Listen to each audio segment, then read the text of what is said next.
Judge Tabassum ఖాన్కు వ్యతిరేకంగా social మీడియాలో దారుణమైన ట్రోలింగ్ మొదలైంది, వ్యక్తిత్వ హననం మొదలైంది, మతం పేరుతో బూతులతో, స్త్రీలు కాబట్టి మరింత ఎక్కువ బూతుల దాడి మొదలైంది, చాలా అసహ్యంగా.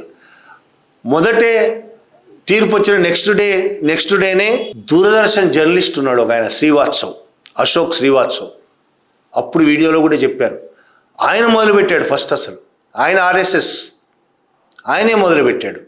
ఆవులను రక్షించడం తప్ప, మనుషులను చంపడం తప్పు కాదట ఆయనకి, ఆవులను రక్షించడం తప్ప అని ప్రశ్నించాడు. వాళ్ళ నేరం, ఆవులను రక్షించడం వాళ్ళ నేరం అయిపోయిందా అని శిక్ష పడ్డ వాళ్ళు.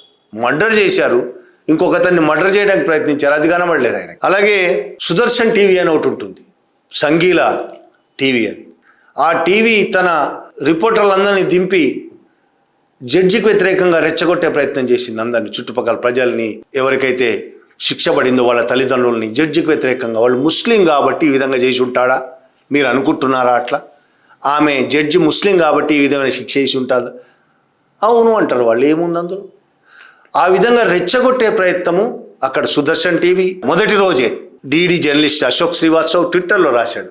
ఇట్లా మొదటి రోజు నుంచే మొదలైంది, చాలా తీవ్ర స్థాయికి చేరింది. ఎంత స్థాయి కంటే ఒకతని వీడియోలో 10 రోజుల్లోగా ఆ తీర్పును వెనక్కి తీసుకొని దోషులను విడుదల చేయకపోతే రాష్ట్ర వ్యాప్తంగా హింసకు పాల్పడతామని హెచ్చరించాడు. అలాగే కొంతమంది తబస్సుం ఖాన్ను చంపేస్తామని హెచ్చరించారు. ఈ హత్య చేస్తాం, చంపేస్తాం, ఇవే కాదు, చాలా నీచమైన వినరాని మాటలు సోషల్ మీడియా నిండిపోయింది. ఈరోజు న్యాయం మాట్లాడే మనుషుల మీద, న్యాయం చేయడం కోసం రోడ్డు మీదకి దిగే మనుషుల మీద ఈ సంఘీ మూక ఎంత దారుణమైన పద్ధతిలో దాడి చేస్తుందో, ఎంత నీచంగా, ఏమాత్రం వాల్యూస్ ఉండవు వీళ్ళకి, విలువలు అనేవి అసలు ఉండని వాళ్ళు ఎవరంటే సంఘీ మూక. ఈ సంఘీ మూక ఎంత దారుణంగా దాడి చేస్తుందంటే బూతులు తప్ప వాళ్ళకి ఇంకోటి రావు.